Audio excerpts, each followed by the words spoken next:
How's everybody doing? This is Eric Latshaw with Honest Home Solutions and Wholesale Heroes Workshop. We are going to show you today how to walk a property. Real relationships aren't built fake facade. Trust, integrity, fun are core values that we hold on to.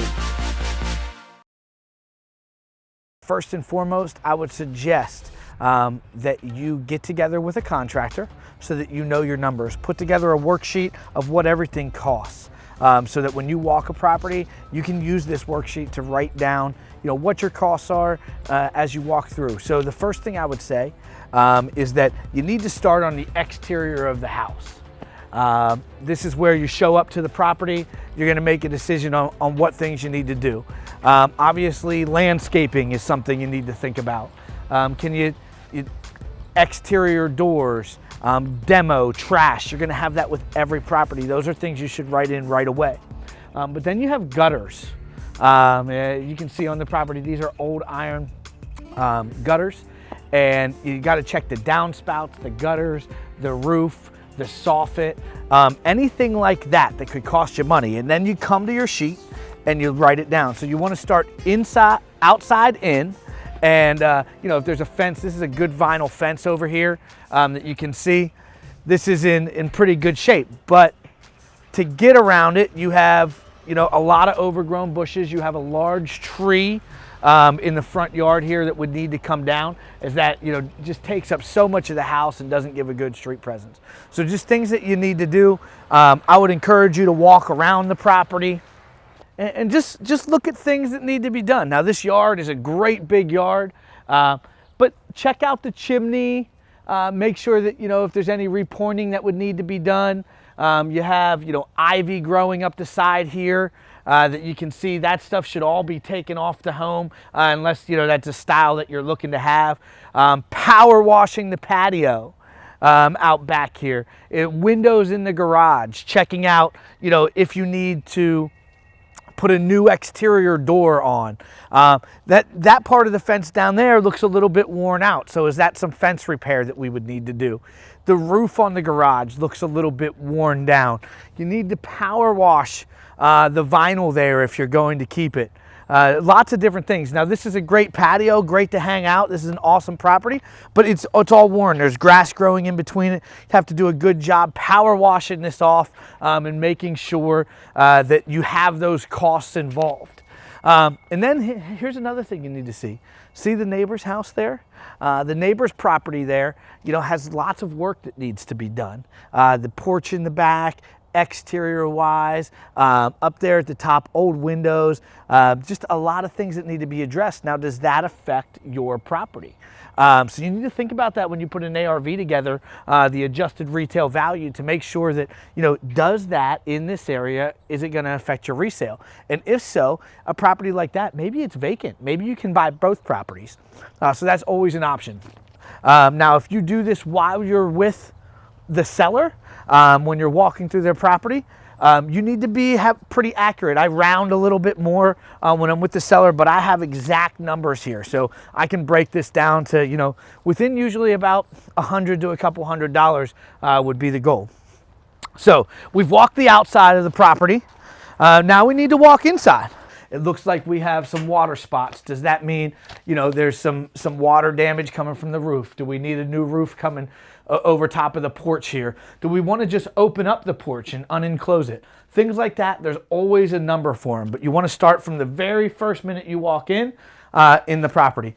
So all these windows out here, these are old wooden windows, old screens. You'd want to replace these, especially if you're trying to get highest value for the property once you're done. Obviously an older carpet, a nice fireplace there. But look, you're gonna have to do all your lights. Plan on that. Once you see this, all interior lights are gonna need updated. All flooring, so you're gonna wanna know your square footage throughout the property so that you can tally that up and know how much it costs you per square foot. Carpet, paint, all those things that you're gonna need there are definitely things that you want to make sure. So after you've walked into the house, you come around here. Now I'm going to walk through here so you can kind of see where we would be at. Is there hardwood inside? Do you need to refinish it? Any sliding doors, if these were pocket doors or anything like that. Outlets, switches, don't forget the little things. Those things are gonna need to be updated. You have electric. Is there any mold? Drywall repair. Little things like that. You need to totally walk through, look at every little thing. Now see, in here, we have older windows. So those windows would need to be replaced. And then on the second floor, you'll see we have updated windows. So you need to be able to count each individual window, know what it costs for install.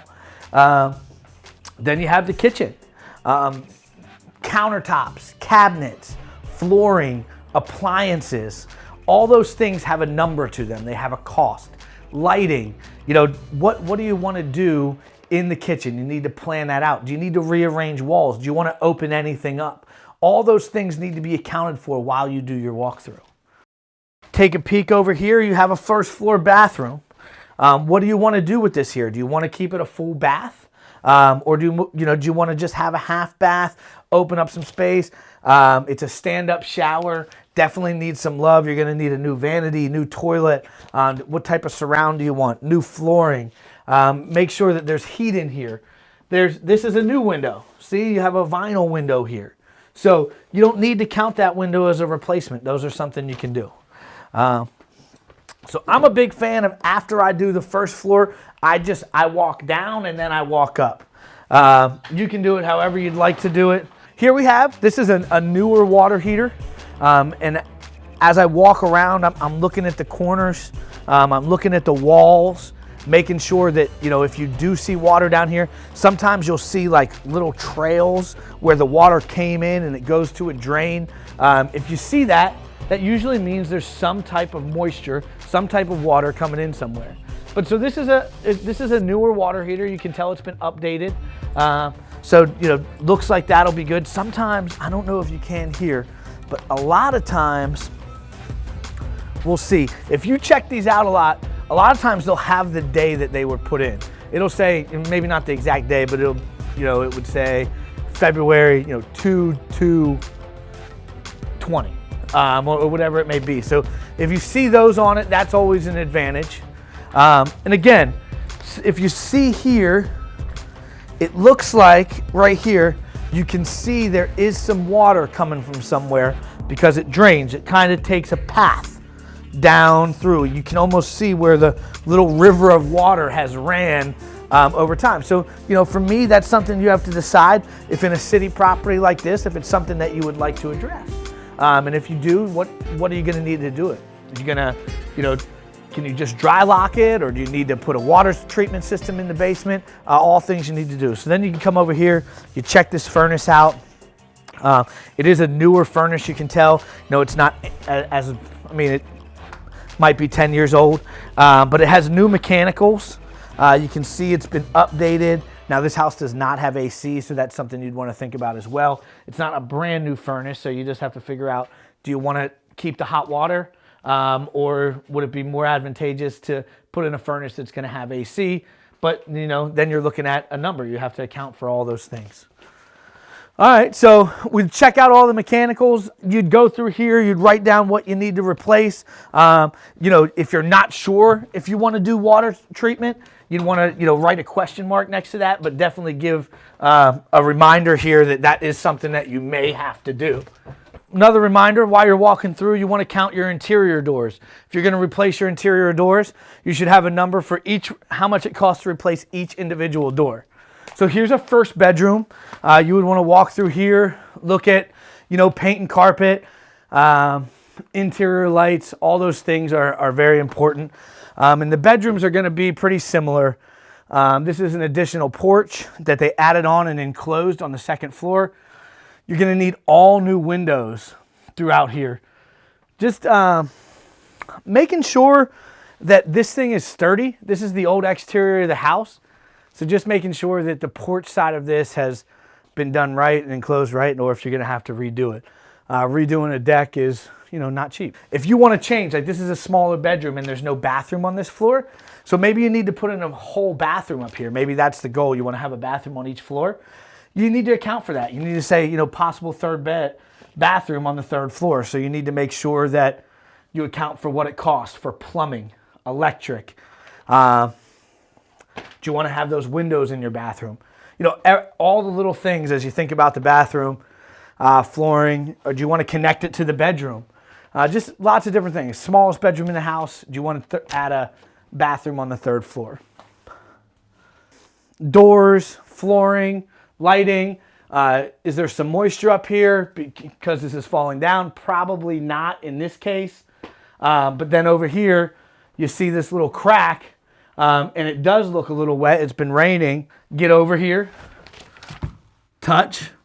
Doesn't feel wet to my hand, so you know maybe it was something from before. But as you can see, those windows were replaced at some point. So you know when you're counting your windows, make sure that if you have good vinyl windows in there, you don't need to replace them. Don't count them. Is there hardwoods under here? You're not sure yet until you pull this stuff up. And if you can, you know, a nice place to find it is right at the crevices. Well, right at the transfer, they call it, between hallway and bedroom, or hallway and closet. You'll usually see a transfer strip there. It's because they're combining the two. So if you can just pull it up there and take a quick peek, see if there's anything. There's nothing under here. I can't tell if there's hardwoods or not.